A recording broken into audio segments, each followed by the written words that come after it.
কথা বলতে চাই।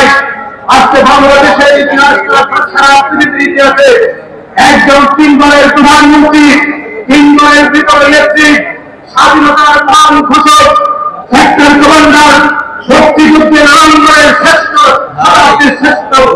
জননায়ক বীর উত্তম, তার সহকর্মী এবং খালেদা জিয়ার মুক্তির দাবিতে আমরা এখানে আন্দোলন সংগ্রাম করছি, সেটা নয়। একজন সুচিকিৎসার জন্য আজকে বাংলাদেশে আমাদের আন্দোলন করতে হচ্ছে সারা পৃথিবীতে, যার সম্পর্কে জাতিসংঘ সহ তার মুক্তি নিঃশর্ত মুক্তি চালু করেছেন। এটাকে নির্দত্ত ঘটনা। আর হাজার হাজার কোটি টাকা চুরি করে বাংলাদেশের তার নেতৃত্বে বিদেশে যা আছে সব কাজী হলে হেলিকপ্টারে করে তারা হেরান করে সিঙ্গাপুর চলে যায়, লন্ডন চলে যায়। এর কোন বিচার নেই বাংলাদেশে। এখন খালেদা জিয়া কোনো অপরাধ করেন নাই।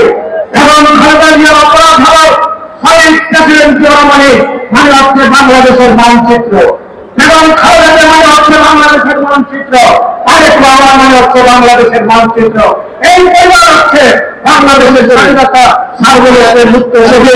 এবং খালেদা যদি পেয়ে থাকতেন, এবং খালেদা যদি আজকে মুক্ত থাকতেন, শেখ হাসিনা বাংলাদেশের অন্য কোনো ব্যক্তি তুমি দিল্লির সাথে একই সরকারের চুক্তি করতে পারবে না, বাংলাদেশকে বিক্রি করে দিতে পারত না।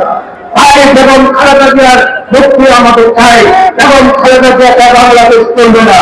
এখানে একটা পোস্টার আমি দেখতে পাচ্ছি, এই ঢাকার বীর শ্রেষ্ঠ বীর মুক্তিযোদ্ধা সাদেক হোসেন খোকার সন্তান, ঢাকা জনতার মেয়র, একটি মিথ্যা মামলা, দেশদ্রোহী মামলায় তাকে জেলখানায় গেছে, তাকে মুক্তি চাচ্ছে।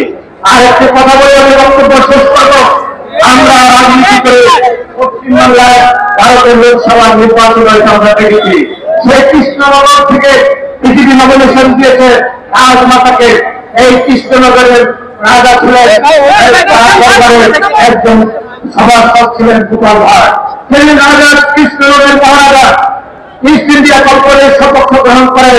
তখন গোপাল ভাঁড় বলেছিলেন, মহারাজা এই দেশের স্বাধীনতা বিপন্ন হয়ে যাবে, আপনি সপক্ষে যাবেন না। গোপাল ভাঁড় রাজা যাওয়ার পর গোপাল ভাঁড় এই সমস্যা আসে নাই। আজকে আমরা দেখতাম সেই কৃষ্ণনগরের বিজেপি সেই বংশের রাজমাতাকে মনোনয়ন দিলেন, আর মমতা বন্দ্যোপাধ্যায় ছিলেন মহিলা মোর্চাকে। সেদিন আমি অত্যন্ত সুস্থানে শুনেছি মমতা বন্দ্যোপাধ্যায় সে কৃষ্ণনগরকে রক্ষা করে দিয়েছেন। এই রাজমাতা হচ্ছে দিদির দালাল। এরা সেদিন অংশগ্রহণ করেছিল। এই কথা বলার পরে রাজমাতার লক্ষাধিক মহামন্ত্রীর কাছে পরাজিত হয়েছে।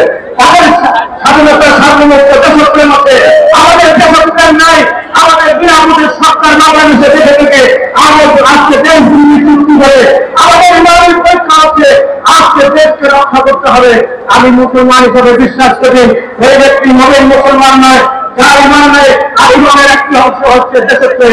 আজকে ইমান যদি মুসলমান হয়ে গেলে আমার যদি নাম থাকে আজকে দেশ আন্দোলনে আমাদেরকে ঝাঁপিয়ে করতে হবে। বাংলাদেশ জিন্দাবাদ, সাহিত্য অমর হোক, দেশ মুক্তি যখন খালেদা জিন্দাবাদ।